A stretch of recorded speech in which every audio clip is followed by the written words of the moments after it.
When you're trying to build a new habit, there's an importance on momentum, because once you've done something enough times, it becomes easier to do it again. Just like if you stop smoking for one day, the second day is easier, the third day is easier, and you just keep going. But have you ever wondered why you could be doing something for a week, 10 days, a month, every single day, but then the moment that you stop, you then forget about it, or you miss multiple days in a row? That's because momentum goes in both ways. It's easier to continue what you're already doing.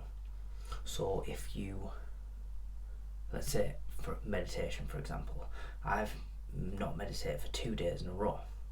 So all the momentum I had of meditating for probably about a month now, I was building that up and it was getting easier and easier. Whereas now, because I have gone back to not meditating for a day, now the momentum's going in a different direction. It is easier for the momentum to build when you've not been doing something.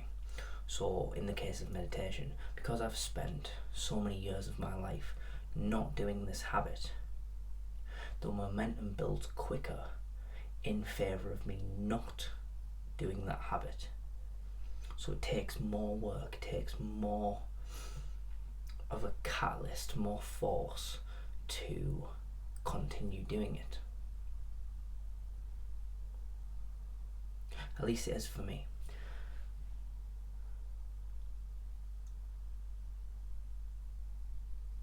Like, I have the thought of, oh, I need to meditate, but if I've not slept as much or not been on form with all of my habits, it's easier not to.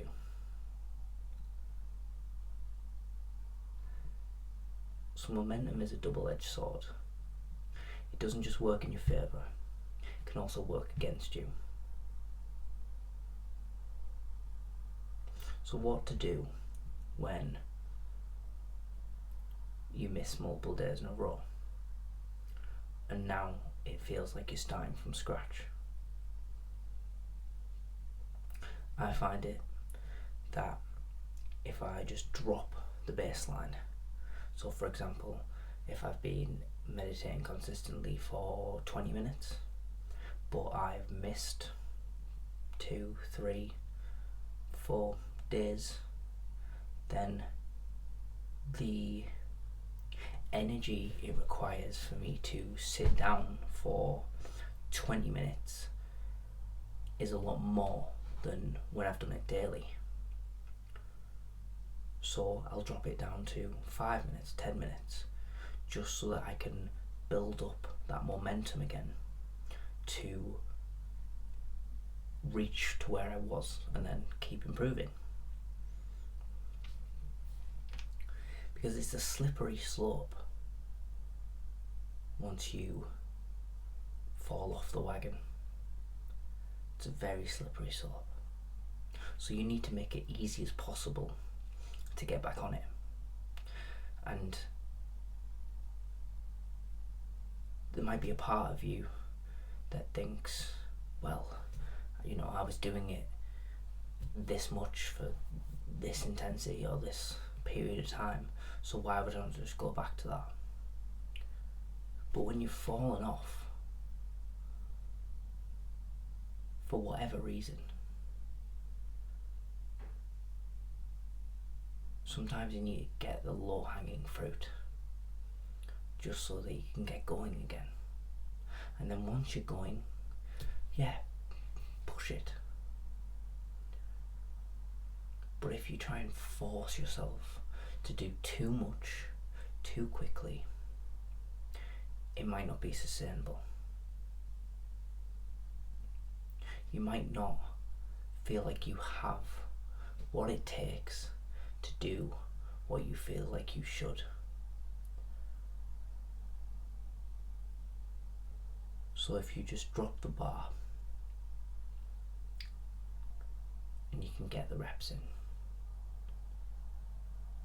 you can keep going, because that's all it's about. It's about just constantly trying to improve the consistency and live a life of intention. The reason I say this is because I have stopped meditating recently. I have stopped stretching. Now that I think about it, a lot of the things that were serving me so well and that had become part of my daily routine have fell off over the last couple of days.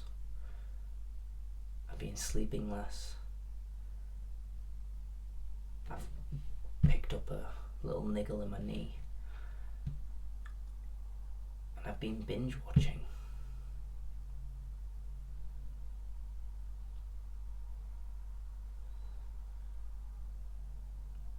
But hope isn't lost, because all that has done is provided me an opportunity to learn. And it's common knowledge that sleep is important, but I have been given the reminder of how important it is, not just for recovery, not just for energy, but also for maintaining the level at which I'm operating from. So it's time to get back on the horse. Momentum works in both directions. And just like with momentum, you can start off slow, you can start off small, and then that gradually increases. So if you've fallen off the horse, start small. Maybe do 5 push-ups or meditate for a moment, for a minute. Just do the smallest increment you can, just so you're back on. That's all I've got for today. Thank you for another beautiful one. I love you.